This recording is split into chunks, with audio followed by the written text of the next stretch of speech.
السلام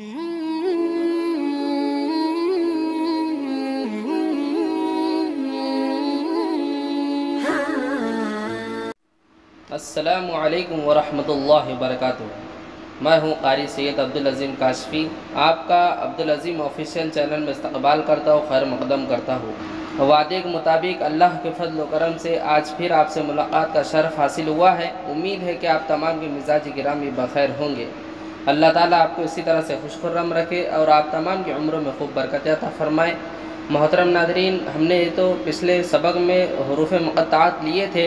آج جو ہے تو انشاءاللہ ہم قرآن مجید میں ٹھہرنا اور نہ ٹھہرنے کی علامتیں بتلائیں گے، اور انشاءاللہ عن قریب اس کے بعد کا جو سبق ہوگا وہ ہم جو ہے تو امہ پارہ سے اسٹارٹ کریں گے۔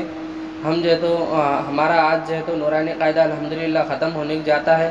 اللہ سے دعا ہے کہ اللہ تعالیٰ جو ہے تو ہمارے اس پڑھنے پڑھانے قبول فرمائے، اور جو ہے تو آج کا ہم سبق شروع کرتے ہیں۔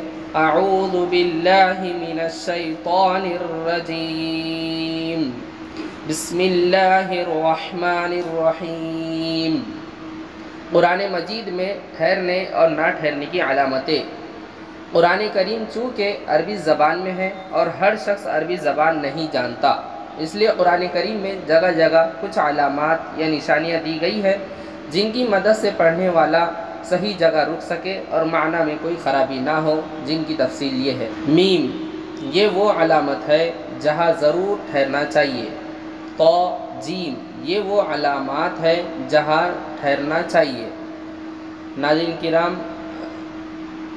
میم یہ وہ علامت ہے جہاں ضرور ٹھہرنا چاہیے۔ ناظرین کرام، اس کو جو ہے تو وقف لازم بھی کہتے ہیں۔ یہ میم جہاں پر بھی آیت کے اوپر آتا ہے اور سائڈ میں آپ دیکھتے ہوں گے کہ وقف لازم لکھا ہوا ہے، اس کے معنی ہے کہ وہاں ہر حال میں ٹھہرنا ہمارے لیے ضروری ہے، ورنہ آیت کے معنی بگڑ جائیں گے۔ اسی طرح سے آگے تو جیم، یہ وہ علامات ہے جہاں ٹھہرنا چاہیے۔ جیم کا جو ہے تو ایک وقف جائز بھی کہتے ہیں اسے، یعنی کہ وہاں ٹھہرنا بھی جائز ہے اور ملانا بھی جائز ہے۔ لا، یہ وہ علامت ہے جہاں نہ ٹھہرنا چاہیے۔ ناظرین کرام، یہ لا ہم دیکھتے ہوں گے کہ کبھی کبھی اس طرح کے گول دھارے کے اوپر آتا ہے لکھا ہوا، تو وہاں ہم ٹھہر سکتے، ملا سکتے۔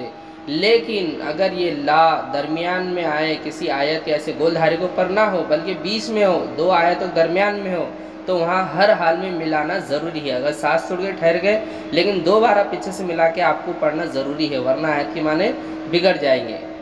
زا، صلا، صاد، قاف، قف، یہ وہ علامات ہے جہاں نہ ٹھہرنا بہتر ہے۔ سکتہ، وقفہ، یہ وہ علامات ہے جہاں ٹھہرنا تو ہے لیکن سانس نہیں توڑی جاتی ہے۔ سکتہ میں کم اور وقفہ میں زیادہ ٹھہرتے ہیں۔ گول دھارا، یہ آیت کے ختم ہونے کی علامت ہے۔ جیسے کہ سکتہ کا یہ ہے، ایک مثال اس طرح سے ہم لے سکتے ہیں، جیسے کہ وقیل من روق، آواز کا ٹوٹنا، سانس کا نہ ٹوٹنا، یہ ہے سکتہ وقفہ۔ سکتہ میں ذرا کم اور وقفہ میں ذرا زیادہ ٹھہرنا ہے۔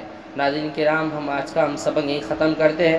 انشاءاللہ عن قریب ہم جو تو امہ پارہ سے ہمارا قرآن کا اسٹارٹ کریں گے، اور اللہ کا جو تو ہم بڑے ہی شکر گزار ہے کہ انہیں ہمیں جو تو نورانی قاعدہ ختم کرنے کی توفیق دی۔